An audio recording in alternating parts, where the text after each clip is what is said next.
Today, we're very privileged to have our panelists from Almeria. Apologies for pronouncing the name wrong. Swedish Transport Administration, otherwise known as Traffic Avert. I'm trying. And JP Morgan Chase and Co. will be sharing some of their experiences and best practices. So I'd like to kick off with a quick introduction. So you have the pleasure of myself for the next 30 minutes, the host and moderator, Anish Taylor. I have the privilege of leading the customer success for Europe. And over to yourself, Peter. Yeah, my name is Peter Funk. I'm the head of governance, risk and compliance at the Swedish Transport Administration. It's a government agency that is managing all the roads and railways in Sweden. As an example, we have the northernmost electrified railway in the world, which makes the winter become very exciting every year. Piers, yourself, Capgemini. Sure, my name is Dan Pears, and I lead the Capgemini Insights and Data practice. So basically all these conversations that have been happening throughout the day about the role of data. My background is in developing data controls, data governance, and data integration to support financial services customers. So very pleased to join the panel. Yeah. Yeah, my name is Carlos Martin. I work in JP Morgan. I'm an executive director in the risk management department. I cover CIB markets, that's corporate and investment banking markets. I've been working for about 25 years in mainly trading floors and markets across the different asset classes and a variety of banks. It's about 5 banks before JP Morgan. They are all listed in my bio. I also worked for a little bit for Ernst & Young, EY, at the start of my career in the mid-1990s. Okay, so I'm Gordon Bateman. Originally started my career in information technology, moving into cybersecurity and risk and assurance. And now I'm the head of enterprise risk management at Almarai. And I have the fun job of having that holistic view across 30 different divisions and ensuring that we move forward with enterprise risk management. Thank you, and we're looking forward to hearing some of your responses. So, as you all know, regulations are changing at the speed of lightning, and handling vast amount of data is becoming a real challenge, and is a major requirement from whether it's a banking and financial sector, whether it's any other sectors in the industry, to provide robust reporting, to provide the assurance not only to regulators but also shareholders that you have a strong controlled environment. And it's fair to say that Microsoft, which is what most people use, Microsoft applications, whether it's Excel or SharePoint, is no longer sustainable. Some would call it Microsoft GRC. So with that in mind, I've got some questions. Firstly, I want to kind of ask the audience here, just a raise of a hand, in terms of how many of yourselves have embarked on technology transformation or a modernizing of your technology for enterprise risk and in your business, and how many of you actually found it a challenge in adopting and driving transformation? So we have a quick show of hands here. Okay, good. So the rest who haven't, we're going to come to you. So I guess, as you see, there was a few hands raised, and those that didn't, we're going to definitely ask what you're doing, because I definitely want to know the secret. But I guess, question for yourself, maybe to my right, in terms of driving new technology to modernize your enterprise and operational risk, what are the challenges you found? How have you experienced this, and have you overcome this? Yeah. Well, one of the previous panelists said that non-financial risk cannot come to the table. In my business, it's the opposite. We find it hard to get the financial risks to the table because everything is about perspectives. In my business, for example, when we we just finished a new tunnel in Stockholm, a railway tunnel under Stockholm, a 6-kilometer tunnel. No big deal when it comes to environment or geology or something like that. But during the project, which lasts for about 5 to 6 years, 7 people died from casualties. And it was not because of landslides or something that we couldn't unforeseen, because it was only because people were not doing what they're supposed to do. So I think when it comes to technology, our challenge would not be to prevent the individual casualties that we have, but to use technology to find the patterns that things are not working the way they should work. And that is the biggest challenge for my company. Piers, from yourself, in terms of a KPMG perspective, from a Capgemini, I was seeing how many people are actually listening to me. Only one person. So from a Capgem perspective, it'd be interesting to hear your views and thoughts. Yeah, very, very different consequences in the financial services sector. It's a bit of an eye-opener on some of the challenges dealt with elsewhere. But I actually thought Sarah's example about Nationwide was actually really a really interesting one in sort of illustrating one of the major problems that we see when there's this technological change. It can be quite easy to procure a technology. It can maybe even be easy with the right partner to implement the technology. Adapting your operating model to run that technology is probably the area that I see most of our clients fail at. And I think if you sort of look at the sort of environment we go into with financial services, that these are old organizations. We're talking centuries in some of our insurance clients. They're manually sort of run. If you sort of look at something like the Lloyd's market, the actuaries still walk around the London Mile with their suitcase full of papers. And that's the sort of thing you're trying to introduce a systematic way of measuring and understanding risk and the data controls that go with that. So I think that need to adapt your operating model along with the technical implementation is probably the major blind spot we see.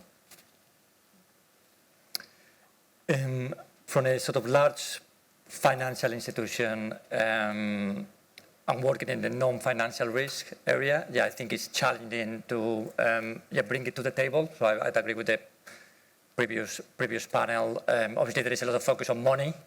And we're in the business of making money. So financial risk, market risk is it's bread and butter, right? And then you have credit risk, very important, and then non-financial risk is a bit. What is this, right? And operational resilience is another one, which is a bit the same. In terms of the challenges, I would say 3 challenges. So one is people, and people challenges come in many dimensions. Education, understanding, different backgrounds, diversity, you name it. So people are complicated by nature, and they have different understanding of risk. Sometimes it's they are talking about data. And data for person A is very different to data or data, for person B. They are talking about data or data, but it's completely different what they have in mind. So people is a big challenge. Another one is the pace of change, always trying to keep up, always things emerging, things happening faster and faster. And I think the other one, let me take my piece of paper. It's data again. So how do you put that together? So you have people, you have change, and how do you? People talk earlier about KPIs. I talk about KRIs, KCIs, KPIs. Okay, key risk indicators, key control indicators, key performance indicators. How do you put that in a meaningful way so that people can actually communicate with each other and understand each other, and so that the boards understand it, so that the risk takers understand it, so that they can talk to each other. And sometimes you feel like you're talking in different languages, and it's not so easy as having a translator, So technology is a great enabler of sort of trying to, connect the dots and making things easier in those 3 aspects. So just picking up on some of the themes that we've heard today with regards to It's a Journey, I think that's quite a clear thing that when we look at, and I kind of echo Carlos and the other panel members' opinions on the biggest challenge, I think, is people, and trying to, I come from a fast consumer goods company, so there's lots of divisions, lots of people from different backgrounds, understanding of technology, and it's trying to bridge that gap.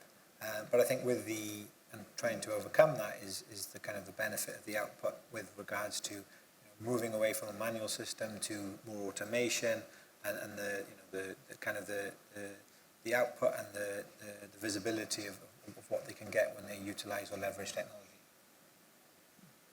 Thank you. So that kind of nicely leads on to the market dynamics, the changes. So do you think that the enterprise risk management or the operational risk management methods are still sufficient to manage the resilience? Or do your organization actually need to find alternative ways to solve this? Well, I think we need to, in some way, regain trust in our different businesses. Because I think technology could help us even more to focus on what is really important and what really has to be controlled. But different stakeholders coming from cybersecurity or financial risks or whatever area they have their own framework.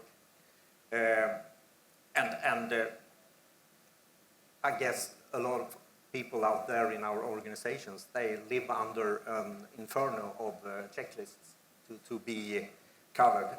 And in a long-term perspective, if we don't find the ways to integrate this in a better way, to use technology to help us to focus on what really has to be controlled, I think it will be very hard to both recruit and retain competent people. And then we have like a catch-22 problem, because that will make it even more hard to control the organization, etc. So here is that I think it's a general challenge for many of us. It was a long time since I heard someone from financial services thinking it's fun to work. And Daniel, from a captain perspective, how do you kind of cope with some of this? Because you're obviously working directly with customers, providing them guidance and advice on frameworks.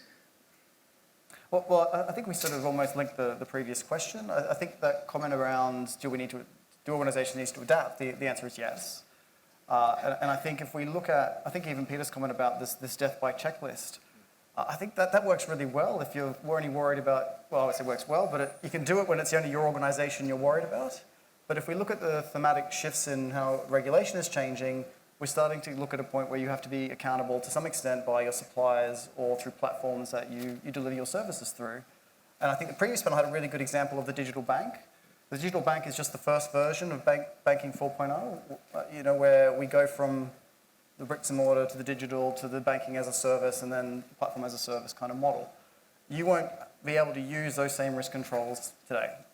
So straight away you've got market transformation that's going to drive a change in requirements. So there's a shift towards really decoupled architectures. So think about that. And then the second thing is around the second big sort of trend is around automation and AI, which was sort of touched on. And I think if you sort of look at the difference in how a model was built or an assessment was done when you have total control over the internal inputs, you're going to move to a point where actually the model management in particular creates a whole different way of working within these organizations. So I think that sort of thing of upstream and supplier-based dependency on regulation and the automation component where the skills you need to actually manage these are going to fundamentally change are probably the two areas that we're looking people are looking for the most advice on how they set their organizations and architectures up to support. Yeah, so going back to the question of operational risk management framework and enterprise risk management framework and operational resilience, and so the way I sort of look at how things have evolved and where we're going to, in the end all the risks come together. So you have to, the panacea or what the vision is to have that enterprise risk management framework where you can look at things in different ways. right? You can press the button and have the resiliency view. You can press the button, get the operational risk view. You can press the button, get the risk appetite view. How you fare against risk appetite with the key risk. Obviously, it's a challenge, but all those things are sort of coming together. For instance, I see that in algorithmic trading, electronic trading. That's an area where you see all these things coming together. Is this market risk? Is this credit risk? Is it operational risk? Is this technology risk? Well, it's everything together. Right? It happens so fast that all those things are converging, and in a sense, it does not make sense sometimes to just look at it from the operational risk angle. Right? It's risk.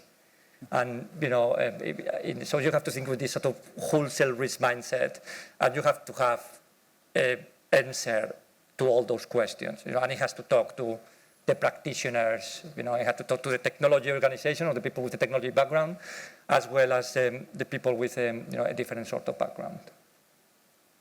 I think with regards to the question, whether ERM and ORM, is sufficient. I think it is sufficient as a framework, but I think to ensure that the holistic approach is taken, but also to ensure that we leverage technology or we do evolve. But I think looking at something else is probably, I think ERM is kind of tried and tested. I think it's developing and building on that, I think is the way forward. Thank you. So leading on from that, so as you know, we hear a lot about the emerging risks today, the changing landscapes. I think we're all kind of evident, of those.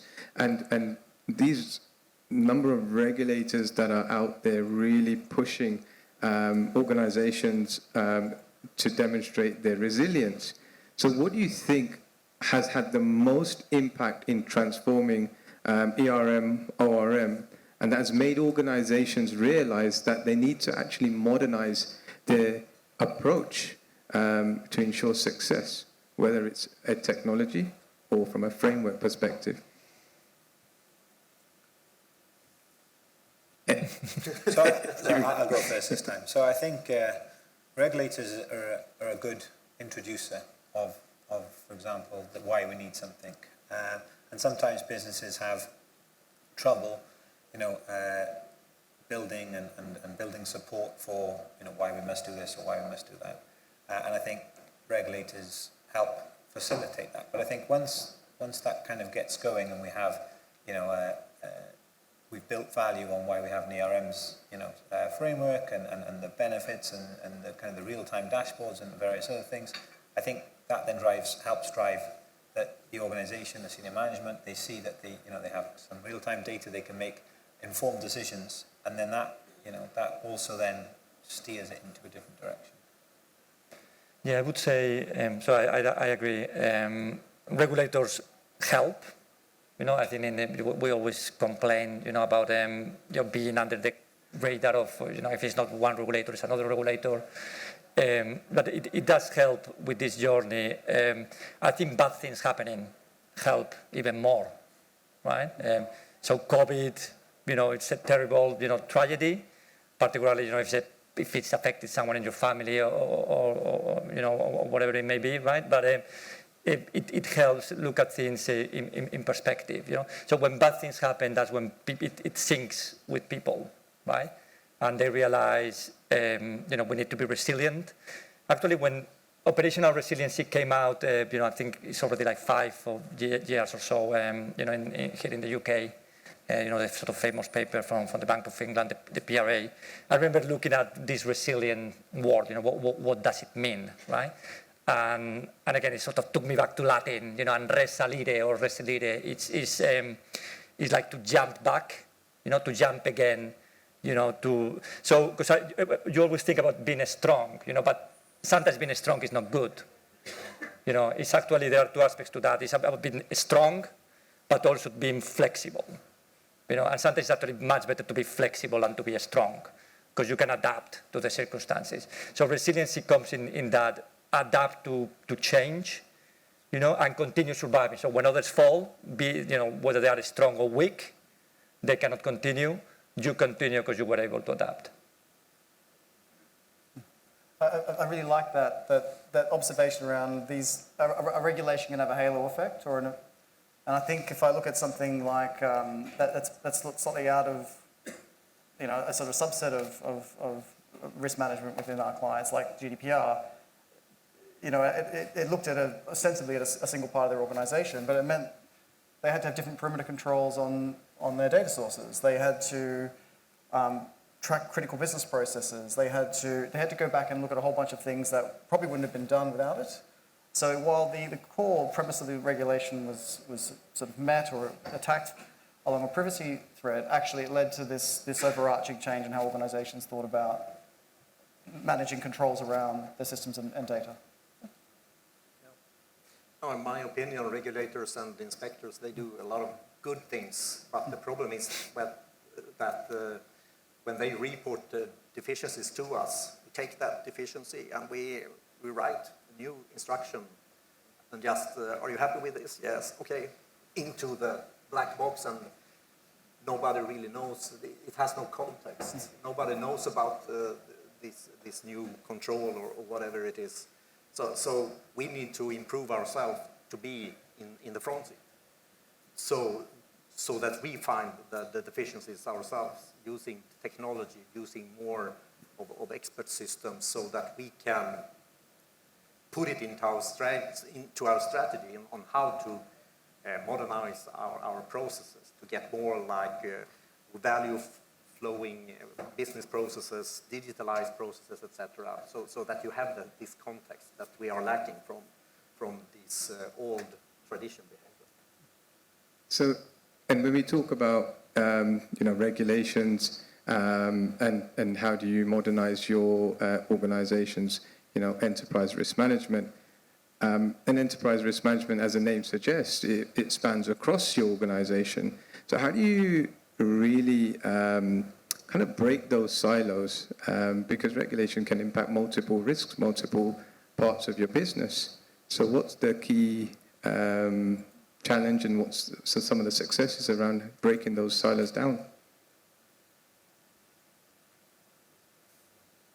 Well, in our case, it's we have a very rigid line organization, but we have to improve our business processes, which are more cross-functional processes. That's the only way. And of course, as was mentioned this morning, networking also within the organization is really important. And more from an advisory perspective, when you get a customer that has, a challenge to say, I want to, be able to get a holistic view of risk, and I want to modernize this enterprise risk management, and they say, hey, Daniel, I need your help. So what is the first thing that you were doing to kind of kick that off? So I mean, at the core of it, it's a common language problem. Right, and I think you actually alluded in your first response, Carl. So you were talking about people see the same thing in different ways. So I think the first thing is actually be really clear what that envision is going to be. You can't create that automated dashboard, or you can't create that single view if people are speaking different languages at the very beginning of these processes. So there's an exercise that, unfortunately, it's quite laborious. Or I think if you look at something like what Nationwide did, where they actually just took a pre-existing framework and said, you know what, this is the language we're going to talk. And I think all organisations that we deal with will ultimately either start from a bottom-up perspective, which is incredibly long, incredibly painful change process. So we would normally almost start in a middle ground and say we start with a framework, and you would almost have to start working way back from that. But that's before you build a single line of code or a single application or a single report. That's the first step that you have to go through in terms of coming to at least some degree of common language before you can actually instill that single view of risk. Yeah, I resonate with that. I think, we are how we are, right? And in a sense, maybe the question is not about breaking silos. Maybe you can never break them. There will be silos. So it's how to work with them, right? So, if someone talks one language, another person talks another language, they don't want to learn each other's language, you find that common ground. You find that automatic translator, right? So I speak, say, Japanese, the other person answers in, Hindi, right? We have a conversation. right? We don't need to, something gets in the middle. That means we understand each other. So that's where technology really helps, right? So, having insisted and persisted and, so long in breaking silos, I've sort of realized that maybe that's not the solution. Maybe the solution is getting technology to enable us to communicate and find ways how we can communicate. Yeah, so I think having that common, taxonomy of language is really important, and that's what the framework should have. I think technology can leverage, but it shouldn't necessarily drive. I think having that common understanding with different divisions. So in the area I work, we have 30 or so divisions. We have risk champions, so that's one technique of being able to communicate directly with the business and understand their language, and then try and come to that common ground. And then from that, once you kind of have that common framework, you can then use technology, different systems to kind of automate to get that view. But I think, I agree with what the panelists said, that it's important to how you bring that language, because if different people are speaking different languages, it's very different to then take that and to put it in technology. I think once you have that kind of foundation, it's easy then to model the technology around that, or to, like the nationwide example, just follow that. So I'd like to open up to the audience as well, if there's any questions. We have our first question here. Have you got a mic, please? I have a mic. Thank you, Sunil. Sorry, I'm very curious of resilience. So I want to ask, resilience brings new idea. One of them is impact tolerance that Adrian mentioned about it earlier. So still, do you think ERM, ORM framework is sufficient to set and test impact tolerance to be resilient? That's my questions. I would say I can take that one. So again, it's a different way of looking at things, right? So say if you look at it from an operational risk point of view, something bad happens, right?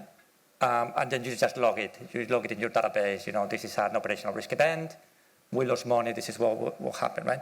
So the resiliency aspect is an interesting one. And again, banks have had that for a long time. You have crisis management, you have like business continuity planning. So it's more as to, how much you can take. And I think Adrian had that good example of, obviously I don't want to get punched, but maybe I can take one punch, maybe I can take two punches. It depends how bigger my adversary is than me, right? So maybe I can, not take that as much as I thought, right? But it's about trying to understand that. So it's almost like you get it as a given, so something bad is going to happen, and that's where the playbooks, the scenarios, the simulations are very important, right? So you assume something has happened. It's the same with cyber as well. You assume there is someone already in your organization. How much damage can they do? So that's where the impact tolerance is an interesting concept. So let's assume this happens. How long can you go on? How long can you go on without that building operating, without that country operating? And it's sort of thinking. So it's almost merging conceptually. For me, it's almost taking operational risk and merging it with crisis management in the incidents and sort of coming to how many of these incidents you can have for a sustained period. A bit of a stress testing. It's a bit of a scenario under operational risk scenarios. So it's not a BAU risk, it's just fat tail. So if you are in the fat tail of the distribution, it was quite unlikely to happen. Will you be able to survive for 1 minute? Or your customers, right? Will your customers, and that's where it's important to determine those sort of critical services or important business services or critical points of failure. You have to look at that and you have to understand it. And sometimes you think you know, but you don't. So that's why when you sort of test it, you realize, oh, geez, I didn't know like the email. The email was actually, something that was quite important in all this. We couldn't communicate with each other. We had a big problem. It was actually the email wasn't working, right? And you're always thinking conceptually something more complicated than that. Sometimes it's very basic things that are critical for the organization. So it's sort of understanding those a bit better and then defining those impact tolerances, how long we can go for, how much money we can lose, how many customers can be calling us and complaining or leaving the bank. So just a quick note, picking up on something Joseph mentioned this morning with regards to, you can spend hundreds of millions but still have a breach. And I think that then falls back to controls.